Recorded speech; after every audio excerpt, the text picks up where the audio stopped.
and in this video I should be talking to you about some of the different types of wood that I use for carving, their properties and how these properties relate to different styles of wood carving.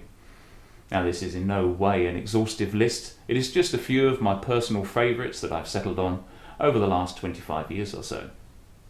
I also use timber that is from a local and or renewable source, and I thoroughly recommend that you explore the different options that are available where you are.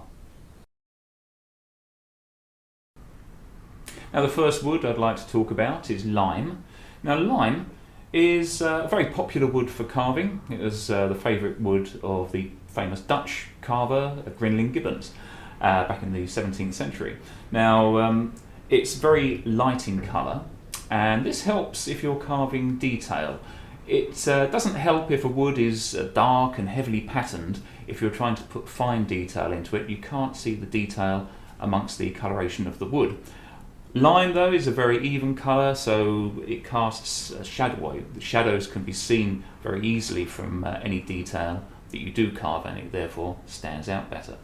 It is also very fine grained. The grain is very close together, so it will accommodate very fine detail. And most of my very detailed bird carvings are carved from lime. Now, another very common tree here in the UK is plane tree, and this has some nice characteristics. It's very fine grained, so it will take detail well, but you may not want to put too much detail in because it does conflict with the rather marvellous figuring within the grain, which has led to the wood being called lacewood. Now, this is just a piece of rough sawn timber, and you can see in there is some really rather nice patterning going on. Excellent wood. We go to the complete opposite end of that spectrum, and we have boxwood, possibly one of the finest grained woods that I've ever carved. Generally, this is how pieces of boxwood might be got hold of. It's a very, very slow growing tree, never gets to any great size. With boxwood, because it's got such a tight, close grain and an even colour as well, you can carve very, very small pieces. This is a very tiny dog head that was carved to be cast in silver for a silver dog whistle, and you can get an idea of the sort of scale that you can work at with box. Very difficult to carve any large items from it. Also, it's extremely hard. Box, brilliant for carving very, very fine work. And walnut is a beautiful wood for carving. It has a moderately dense grain, so it will take detail, but it doesn't lend itself to fine detail.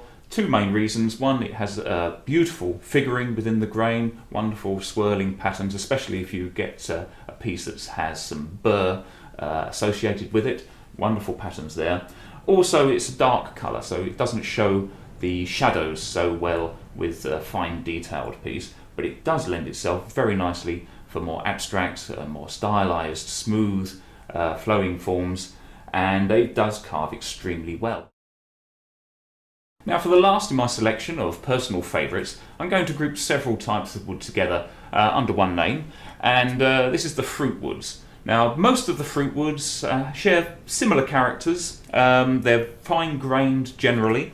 This is a piece of apple.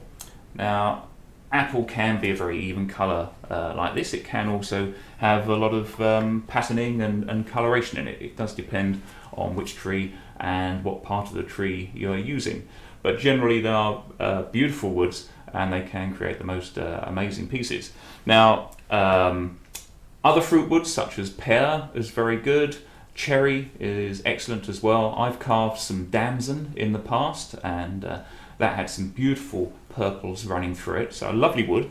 This piece here is carved from a piece of pear, and it just gives you an idea of the sort of size pieces that it suits itself to. And as you can see with this one, it's an even colour, so you can see the shadows within the piece quite nicely, and it does show the details up. And that brings my short list of favourites to a close.